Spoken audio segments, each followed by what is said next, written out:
10, 20, 30 30। ঘড়ির দাম কত? ঘড়ির দাম কত? ঘড়ির দাম তো জানি না, কারণ কিভাবে 50 হবে? ঘড়ির দাম তো জানি না। জানেন না, এটাই তো আপনার জানতে হবে। হ্যাঁ, আপনি তো বলেনই না ঘড়ির দাম। হ্যালো আপু, হাই ভাইয়া, কি নাম আপনার? আমার নাম হচ্ছে আজনিন। কি করছেন? আমি পড়াশোনা করছি। ওকে ভাই, আপনার নাম? সিয়াম। কি করছেন ভাইয়া? আমি পড়াশোনা করছি। আমরা একটি ধাঁধা অনুষ্ঠান করে থাকি, 10 সেকেন্ডের মধ্যে উত্তর দিতে হয়। আপনার কি ধাঁধা অনুষ্ঠান দেখেন? জি দেখি সামটাইমস। ভাইয়া দেখা হয়। সামটাইমস দেখি। তো আমরা প্রশ্নতে চলে যাচ্ছি।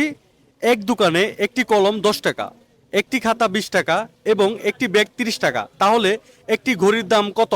Your time start now. 9, 8, 7। আপনারা একটু বলেন। প্রশ্নটি আবার করছি।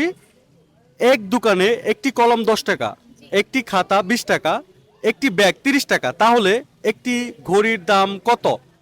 6, 10, 20, 30। 30। ঘড়ির দাম কত? ঘড়ির দাম কত? 50। ঘড়ির দাম তো জানি না, কারণ কিভাবে 50 হবে? ঘড়ির দাম তো জানি না। জানেন না, এটাই তো আপনার জানতে হবে। হ্যাঁ, আপনি তো বলেনই না ঘড়ির দাম। আসলে আপনি তো বলেন নাই। আমি প্রশ্নটি আবার করছি। এক দোকানে একটি কলমের দাম 10 টাকা, একটি খাতা 20 টাকা এবং একটি ব্যাগ 30 টাকা, তাহলে একটি ঘড়ির দাম কত? 2, ঘড়ির দাম বলা হয় নাই। 0। সরি, আর টাইম ইজ আপ। প্রত্যেকটা সময় 10 করে বাড়ছিল, তাহলে ঘড়ির দাম হবে 40। থ্যাঙ্কস আ লট, স্টে টান for next update two watching full episode.